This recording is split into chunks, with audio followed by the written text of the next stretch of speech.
So those of you that are in the middle and the left trailer, I want you to take a look up at the ceiling and look for yellow emergency strips running on either side of the ceiling. You're going to press and hold these strips. It'll send a tone to me, and then I'll come back and assist you. But if any of you happen to drop personal items out of the tram, they are important, but they're not an emergency. Just remember where these items have dropped. Let me know at the end of the tour, and we'll send someone out at a later time to get these items. Oh wait, am I stopping or am I going? What are you doing? Am I? Go. Okay. Yeah, I'm gonna get those hand signals together. Right. So, yeah, medical emergencies, they do happen, but you guys, please, let's stay healthy. Now, those of you that are up front with me, you don't have emergency strips, but you do have your hands, so you're just going to wave to me in my rearview mirror or tap on the glass that's right behind me. If any of you happen to drop personal items out of the tram, it's not an emergency, so do not try to get my attention for that. Just remember where your items have dropped, and then let me know at the end of the tour, and we'll get someone out at a later time to get these items. Now, on the right-hand side, we've got a family of cheetahs. We've got a mom with 4 little boys. She was pregnant for 3 months and gave birth to these boys back in January 24th. Now, these boys are less than 6 months of age. Do you think that they're eating meat? Yes. Absolutely, they are. They're also going to still be nursing until roughly about 6 months of age. Now, it looks like they're really getting ready to settle down for the day. They were active a little bit earlier. Cheetahs as well as lions, big cats in general, they are going to be resting for roughly about 20 hours out of the day. And their activity is going to be broken up amongst the 20 hours, and they are going to be active for 4. So that only gives 1 to 2 opportunities for a cheetah to actually be successful in hunting for the prey. When those boys are not resting, they are romping around, tussling with each other, which includes mom jumping on her head, fighting with their tail, because this is all how they learn how to be successful hunters. But I want to point out this very beautiful bird on the right-hand side. It looks like it's wearing a very fancy feather boa with the black cloak, and it has a featherless head. Raise your hands if you see that handsome boy that is known as a marabou stork. Raise your hands. Do you see him? Yeah, that's his name is Lancelot, and he's a very attractive bird. And it's really interesting because his name is coming from Arabic origins. It's coming from Marabit, which translates into holy man. Due to the naturalists, when they first observed the species, they thought it looked like a meditating monk in the environment. Now, in African cultures, this bird can be associated with the undertaker, and that is due to them being a scavenger. They hunt for resources that have already been killed, and that is beneficial in helping to remove these bodies from the environment. Now, they are just like a bird of prey. They do not digest bones and feathers, and so they are going to be regurgitating pellets into the environment. Now, just like many species of plants and animals, they learn to coexist with us humans, and they make the best of the situation. And so these marabou storks are going to be seen scavenging through trash. Now, when the naturalists are finding these pellets and they're dissecting them, which is really fun because you can see what the animal has eaten, but not only are they finding the bones inside of these pellets, but they're also finding plastics. And that is why we need to be more mindful of our everyday activities and behaviors. And we need to make adjustments. And the adjustments that we make today is going to set the example for future generations. And whatever we change today, it can become regular routine for them. So here at the San Diego Zoo Safari Park, we are one of the 2 front doors. That makes sense. San Diego Zoo Alliance, and together we have a vision of creating a world where all life thrives. And you join our vision when you decide to support our facility, and you visit and you purchase memberships and even just your regular admission. But any item that you're purchasing within our facility is a donation, because we're not for profit, and what you spend here makes its way back into our facility. Now you're helping to support over 3,000 animals representing over 65 different species, as well as 1,000,000 plants that covers our 1,800 acres of land, and that's representing over 3,000 different plant species. Now we're an accredited zoological facility, and we're also an accredited botanical garden. And then, of course, you're going to be helping to support our conservation work. And our conservation is not just focused on animals, but it also is going to focus on plant life.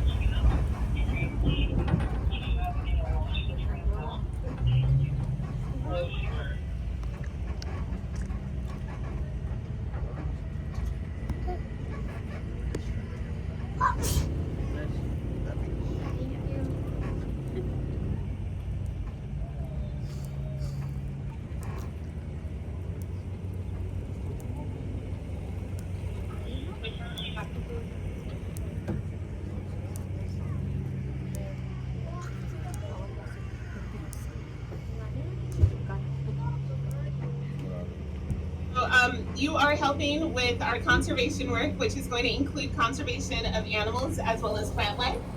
And 8 of our conservation hubs are known as our conservation hubs that are spread across 6 different continents. And these hubs are going to include the savanna. And the savanna is going to be found on our African continent, and it's going to be home to wildlife like our grubby zebra on the right-hand side.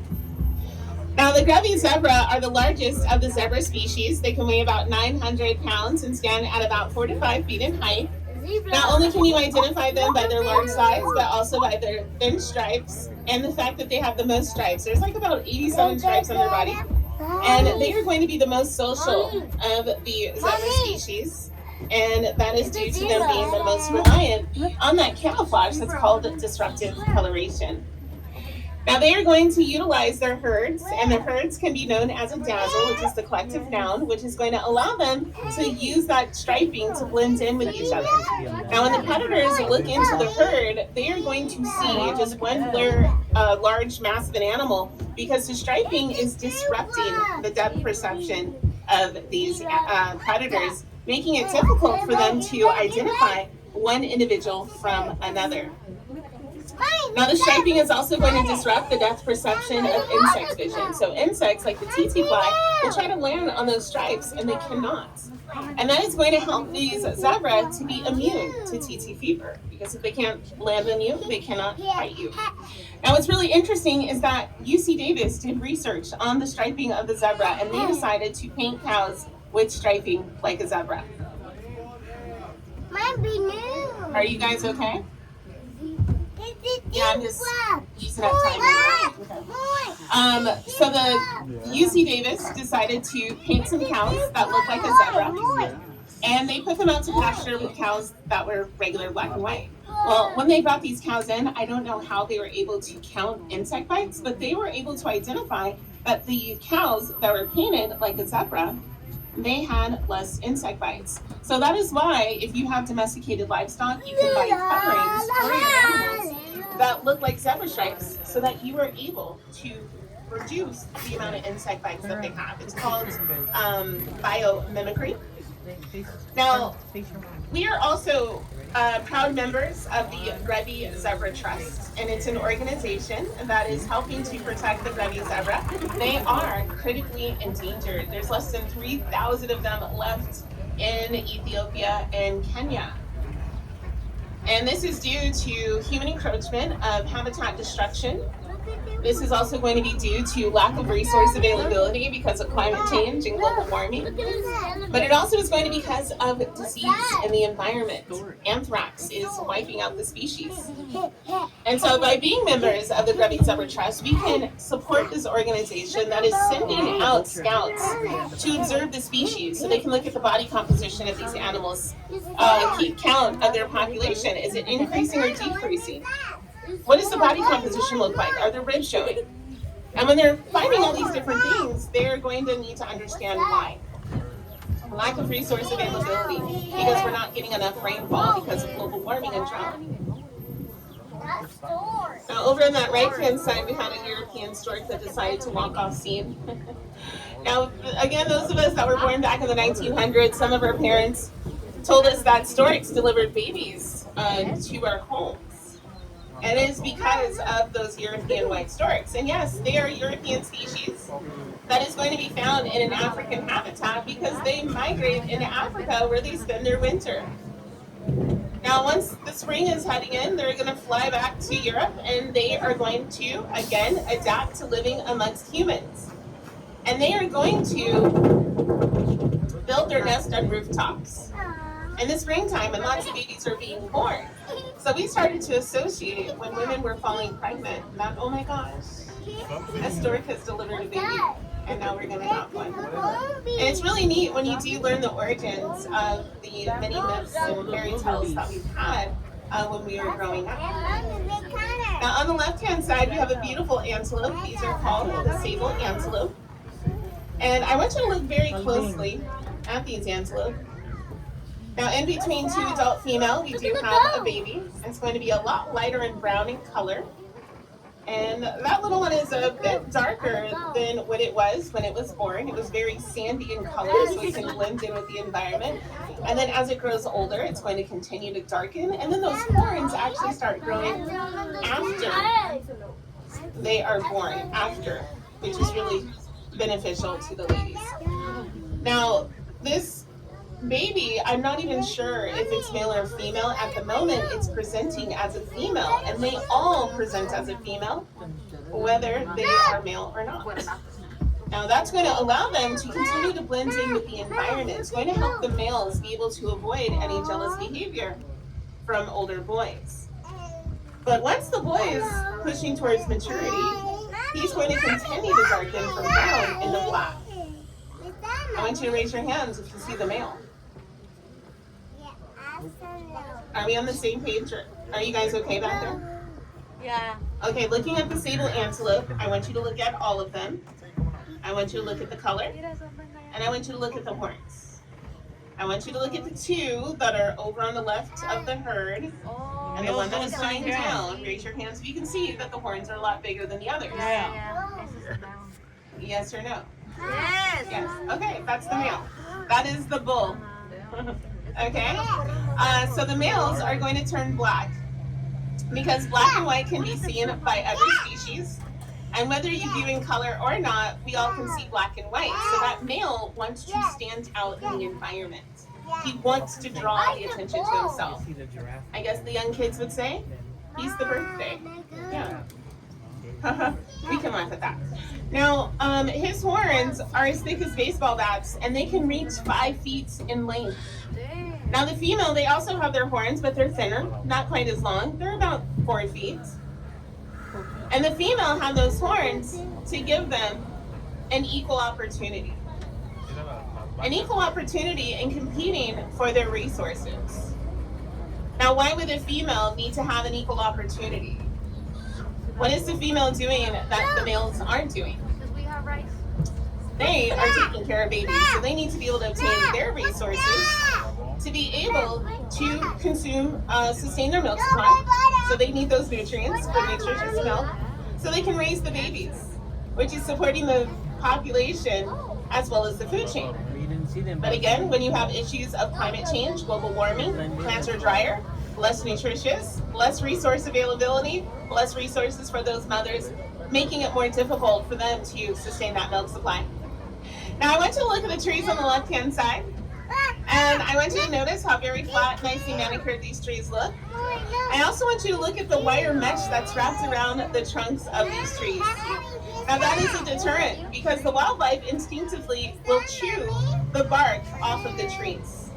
Now they're chewing the bark off of the trees so that they're able to get more nutrients, specifically during times of drought out in the wild. Here the park is just when they're able to. Now on this left-hand side, we have our beautiful Maasai giraffe. We've got our little girl, her name is Sabira. Okay, friends, we can't be calling out to the wildlife like that. I need you to keep your voices down. But that doesn't mean you can't have a good time. We just want to be mindful to those that are around us, okay? Now, again, we've got our Maasai giraffe, we've got Sabira, we've got our male, and then we've got some females standing at the fence line. And then all the way towards the front of the tram, it looks like we've got Matope. And then, of course, we've got 2 more females towards the front of the tram as well. Now, the Maasai giraffe are the tallest and the darkest of the giraffe species. Giraffe are the tallest land mammals in the world. They are going to be standing at about 16 to 18 feet in height, and that is equivalent to roughly a two-story home. Now, giraffe are able to use their height to their advantage because they are able to reach the trees, and they have very little competition. And they're going to spend about 20 hours browsing from the trees. So the same 20 hours that giraffe are going to be, cheetahs are going to be resting, our giraffe are going to be browsing and consuming over 70 pounds of vegetation, which provides them with 2/3 of the water that they need to survive, while also consuming about 20 gallons of water when they do take a drink, which is every couple of days.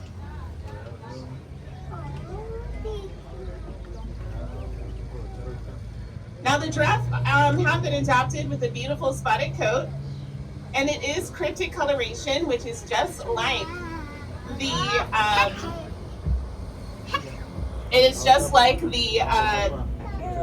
cheetah, because both of these species are going to be able to blend in with the shadows of the trees as well as savanna grasses. Now, the baby giraffe are going to be spending a lot more time lying down, and so they are going to be beneficial to being able to blend in with the shadows of bushes. And mom will instinctively keep her babies in those bushes and shrubs so that they're able to rest and be able to continuously grow. Now, the giraffe are not only going to use their spotted coat as a camouflage, but they're also going to use their spotted coat to help them with thermal regulation and helping themselves to cool down.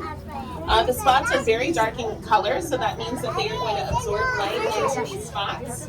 And they are going to be able to change the direction of their blood in these spots.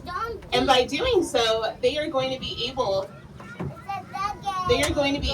to use the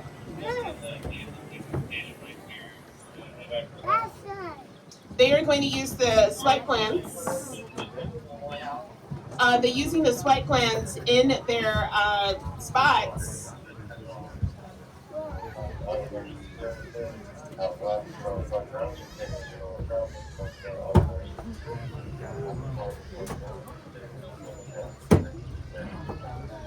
They are going to use their sweat glands. The wind is going to blow around those spots, and with their blood pushed to the outer edges, it creates a evaporation, which is then going to help them stay cool.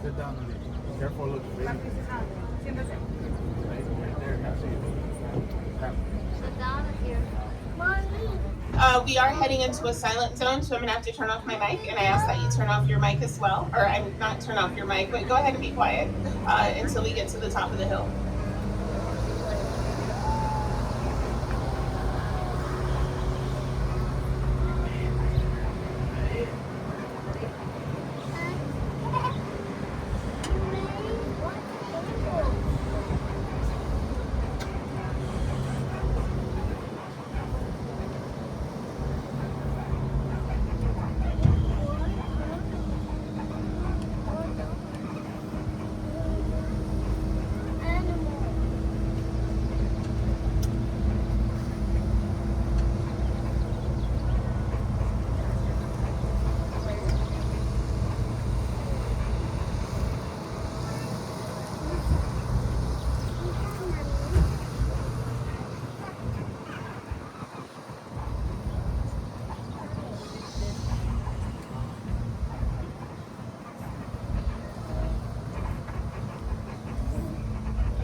Friends, I do encourage you to take a picture of the wildebeest on the left-hand side. They rarely ever are in this area to get such a good view of them.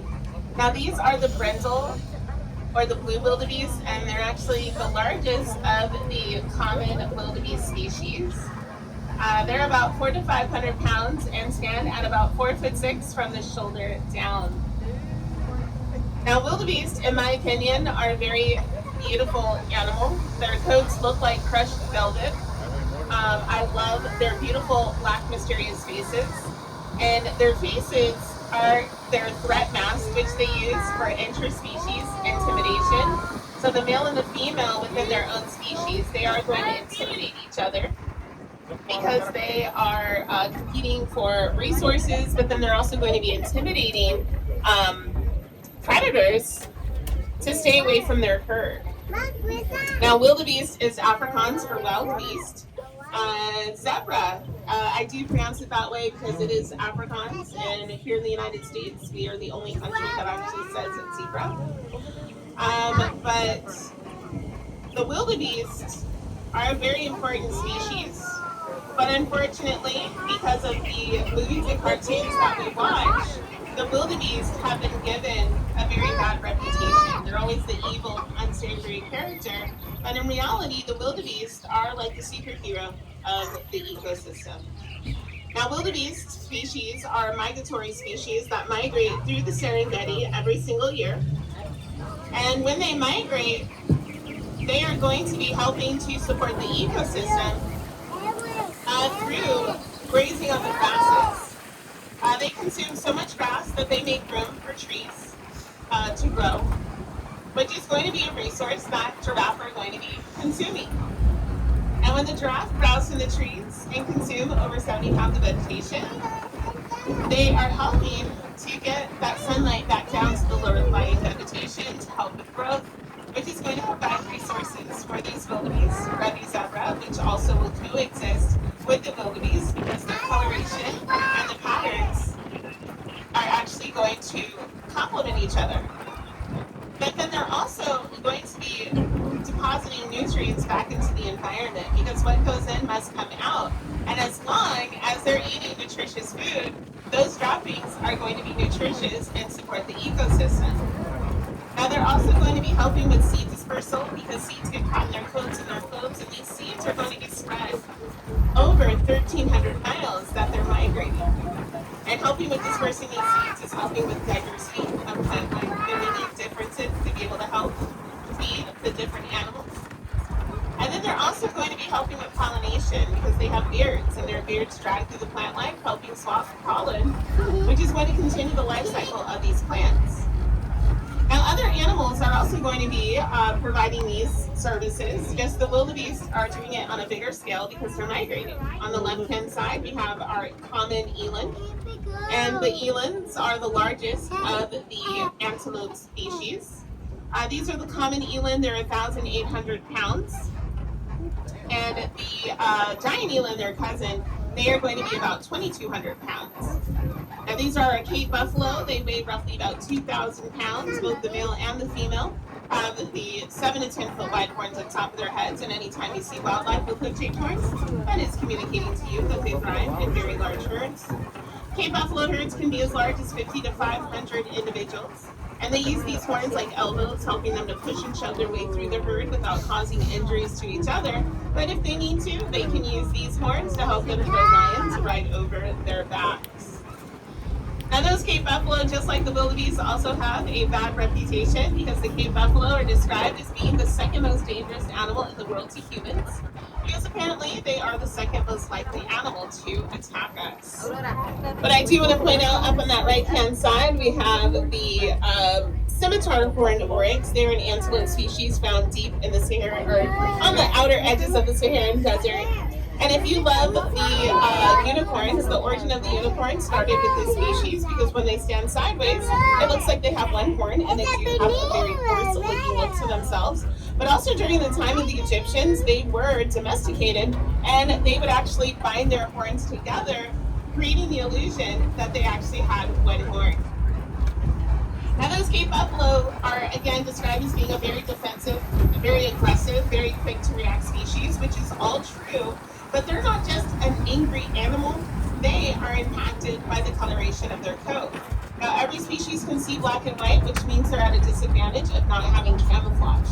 But they make up for that by being more protective of themselves and their property or their territory and those that are around them. Now, we naturally, if you know that you've got loved ones that are more vulnerable because they're older or babies or injured, we naturally are more protective of those individuals. individuals, and they're no different. Now, because these Cape buffalo and the wildebeest are seen as a negative, we miss out on why they are important. And these Cape buffalo are important because they roll around in the mud. Now, rolling in the mud is going to be beneficial for them so they can coat their bodies with this mud to help cool themselves down. And they're able to use that mud to absorb vitamins. It's going to help prevent parasites. And also it's going to be beneficial in them being able to prevent insect bites, as well as preventing sunburn, because the mud is going to harden and it's going to create a natural sunscreen. But the simple behavior of those Cape buffalo rolling in the mud is going to be beneficial because it's going to help with making mud wattles that are deeper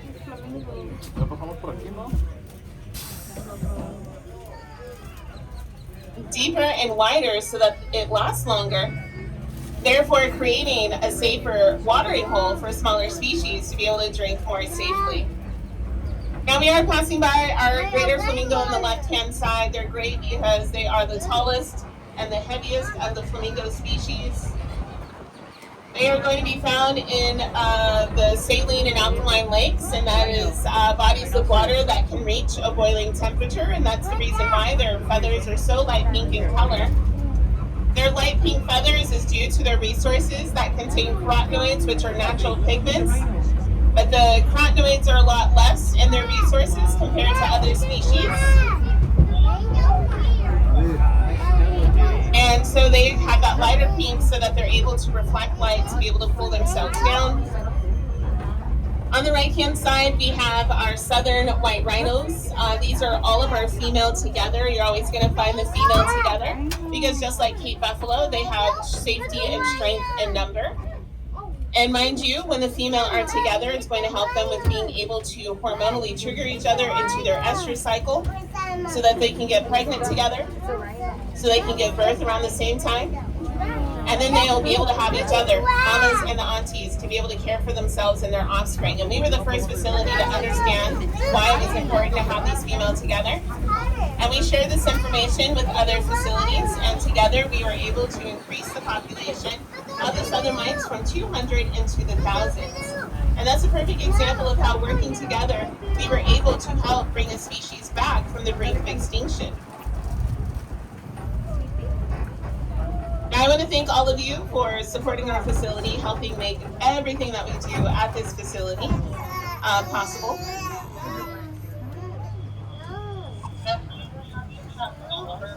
Hadi.